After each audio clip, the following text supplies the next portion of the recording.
Часть полномочий у поселений и муниципалитетов республика может взять на себя. Речь идет о таких спорных вопросах, как, например, обеспечение тепла и водоснабжения и вывоз мусора. Об этом сегодня в селе Иб заявил Вячеслав Газер. Там в финно-угорском этнопарке стартовал 9-й съезд Ассоциации Совет муниципальных образований Коми.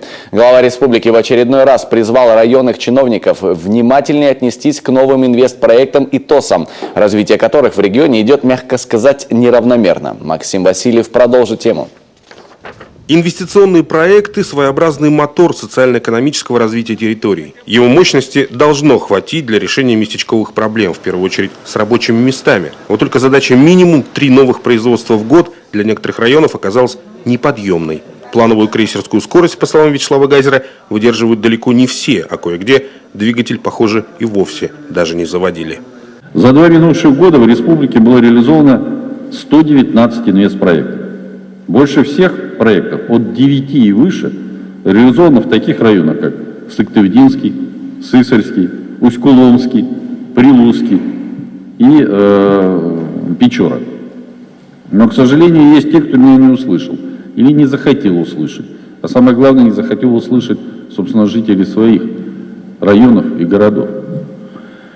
Так, у нас есть и городские округа, и районы, в которых было либо вообще не реализовано ни одного проекта за эти 2 года, либо их количество не превышает 1-2. Это такие городские округа, как Ухта, Усинск, такие районы, как Ижемский, Княжпогодский, Троицко-Печорский и в том числе Сосногорск. Статус главных помощников властей на местах, сельских старост, наши парламентарии намерены закрепить законодательно. Об этом спикер Госсовета Игорь Ковзель заявил, как уже почти о свершившемся факте. Дескать, их в республике уже 179, и пора бы им уже получить свою нормативную базу. Во время своих рабочих поездок я встречался со старостами и в Сыктывкаре, в Прилузском районе, в Сыктывдинском, Сысольском, Удорском. И могу сказать, что их работа на уровне поселений не просто важна, она является практически на сегодняшний день уже незаменимой.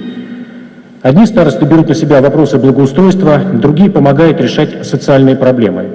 При этом авторитет старост настолько высок, что иногда жители идут сначала к ним за советом, а потом уже все вместе отправляются в администрацию.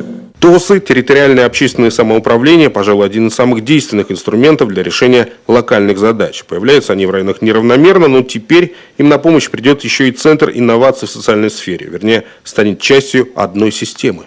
Фактически задача по созданию такой системы общественно-территориального самоуправления в нашей республике реализована.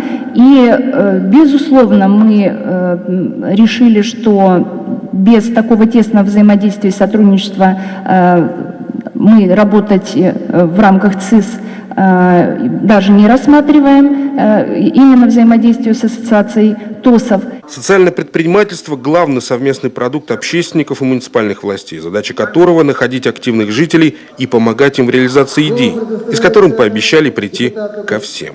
Максим Васильев, Олег Юшков, телеканал Юрган, село Иб, Сыктывдинский район.